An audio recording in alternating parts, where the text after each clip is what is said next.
Pessoal, olha só que interessante. Eu estou com um amplificador aqui, com um único transistor, certo? O que acontece? A gente sabe que o funcionamento do transistor tem três tipos de funcionamento, certo? Ele pode estar em corte, ou seja, sem corrente alguma na base aqui, né? A gente sabe que o TBJ ele funciona por corrente, né? Ele pode estar na zona quiescente, pessoal. Quando eu falo em quiescente, é a tensão entre a tensão e a corrente aqui, ó, é o trabalhar do transistor, certo? A zona quiescente ele é em condução, né? A gente sabe que é quando ele está conduzindo. E daí o que acontece? Existe uma proporcionalidade para essa zona aqui, ó, eu tenho a reta de carga aqui, como nós sabemos, ó. Esse gráfico é da corrente, certo? A corrente, ó. A corrente do coletor em relação a quem? A tensão do coletor e emissor aqui, ó. Tá? Então, a zona, a região quiescente, deixa eu escrever a palavra aqui, ó. Quiescente. Tá? É essa região aqui, ó, de condução, certo? E nós sabemos que isso daqui é um amplificador, tá? E o emissor dele é comum, ó. Eu estou lidando com emissor comum, aí independe do transistor que tu tiver aqui, certo? Aí o que acontece? A gente sabe que a corrente vai entrar de que forma? Alternada aqui, certo? Estou recebendo a corrente alternada, só que ela sai aqui de forma invertida, né, pessoal? Você vê aonde é positivo vira negativo e aonde é negativo vira positivo. É bem nesse formato, ó. Aqui eu tenho o positivo e o negativo do meu sinal. Aqui ele vai sair negativo e positivo. Ele se inverte na saída, né? E daí o que acontece? Calculando os resistores, eu tenho uma fonte de tensão contínua aqui de 12 volts, tá? 12 volts de corrente contínua. Esse capacitor que está aqui, ele faz o acoplamento do circuito, nós sabemos. Ele deixa passar esse sinal alternado e preserva esses 12 volts de corrente contínua. O interessante desse capacitor que ele serve como um bloqueio para a corrente contínua, ele vai ser uma chave aberta para os meus 12 volts CC aqui, ó. E ele vai ser um curto para o meu sinal alternado, né, pessoal? Que legal isso. E daí o que acontece, ó? Esse primeiro resistor aqui, ó, como que eu calculo? Ele vai ter uma queda de 40% de tensão sobre ele. Para mim chegar nessa zona quiescente aqui, pessoal, que é a zona de trabalho, tá? O que acontece? 40% dessa tensão, 40% de 12 volts, como que nós fizemos isso? Ó? É a mesma coisa, 40% de 12, é a mesma coisa que tu multiplicar 40 por 0,12, né, pessoal? Ó, 40 multiplicado por 0,12, 4,8 volts de queda de tensão sobre esse resistor aqui, ó. Tá? Que é o resistor do coletor, né? O coletor é o que fica na carga.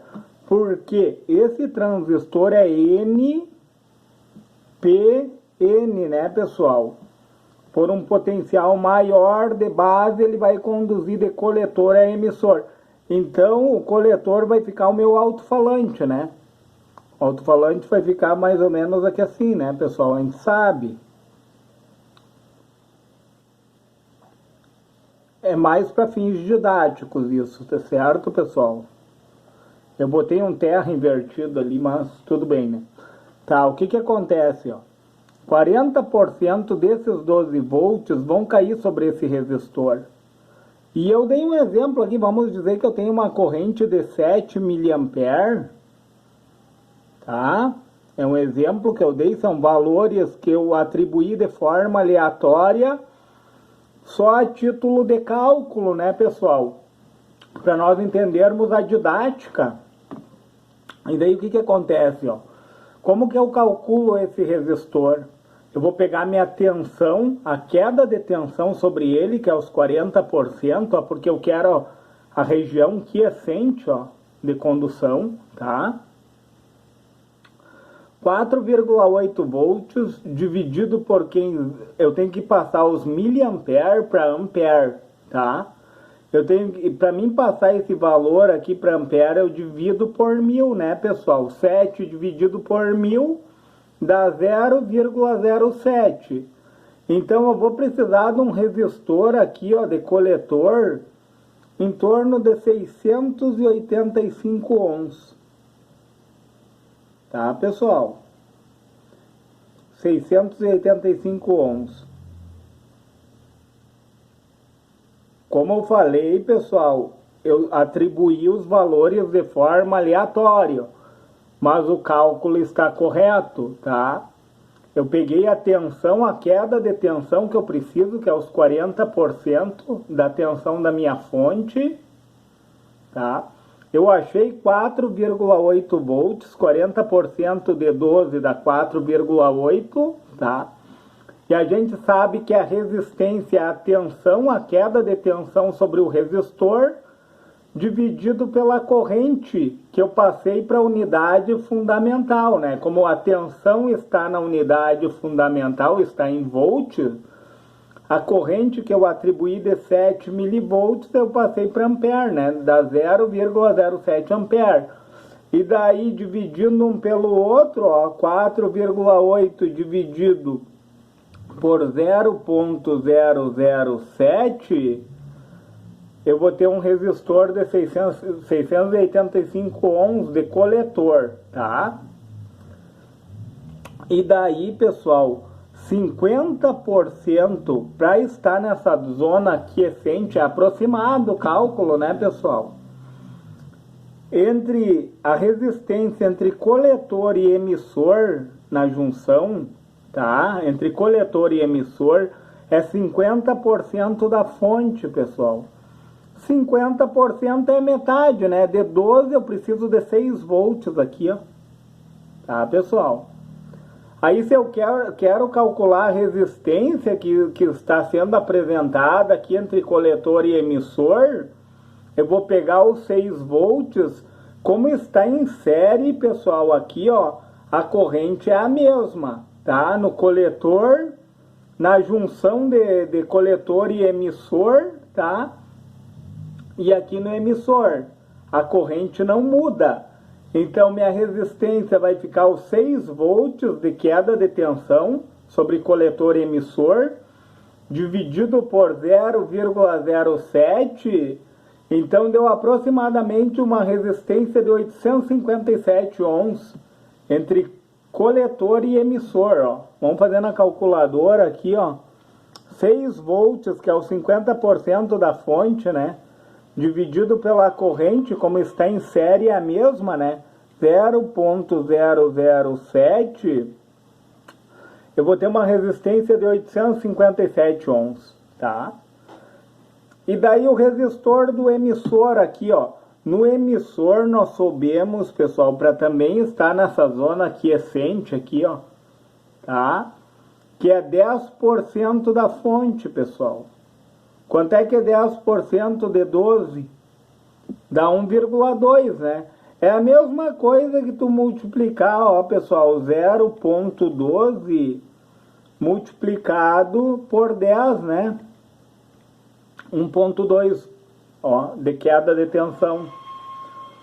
Entenderam, pessoal? Que foi distribuído, ó, os 12 volts, como está em série aqui, ó, foram distribuídos 40% sobre o resistor de coletor, 50% sobre coletor emissor e 10% resistor do emissor, tá?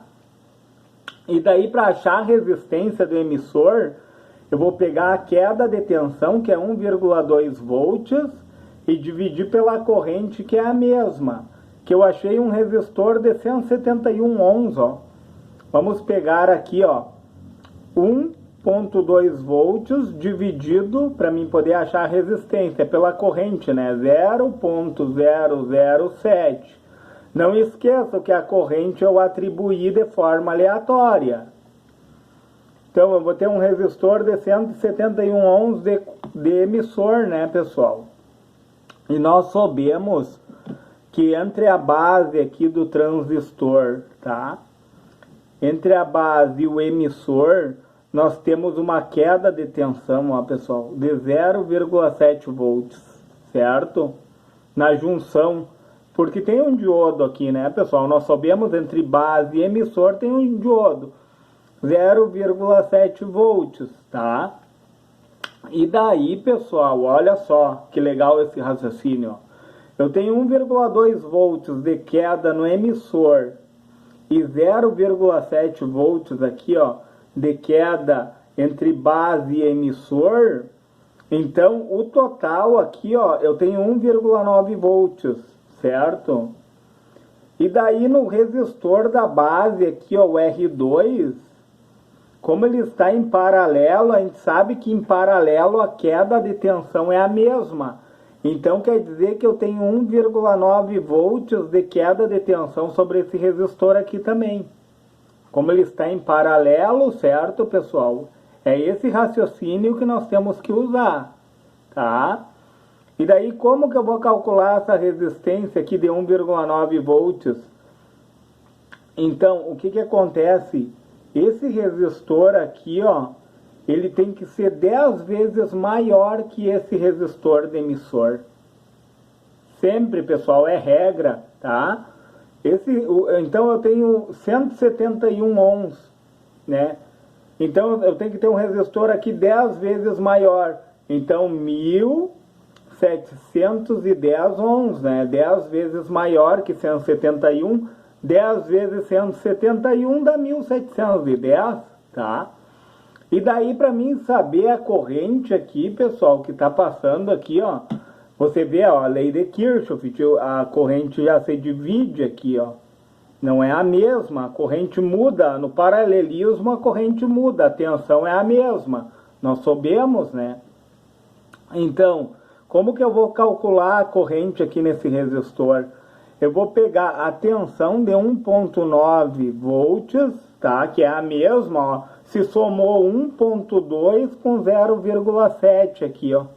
Que deu 1,9 volts, tá? Tá em série aqui, ó.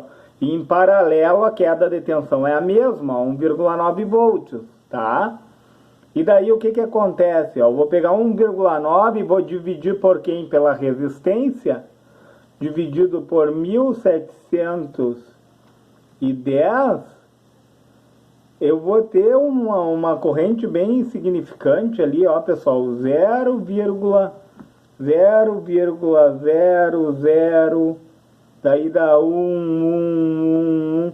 Se tu vai colocar isso no caso em milivolts, né, pessoal? Em miliampere, no caso, né, corrente ampere, né, pessoal? Vamos colocar aqui, ó, 0,001 ampere, tá, pessoal? Seria mais ou menos isso, uma corrente bem insignificante, ó. Daria lá, aliás, daria na casa dos microampere praticamente, né, pessoal?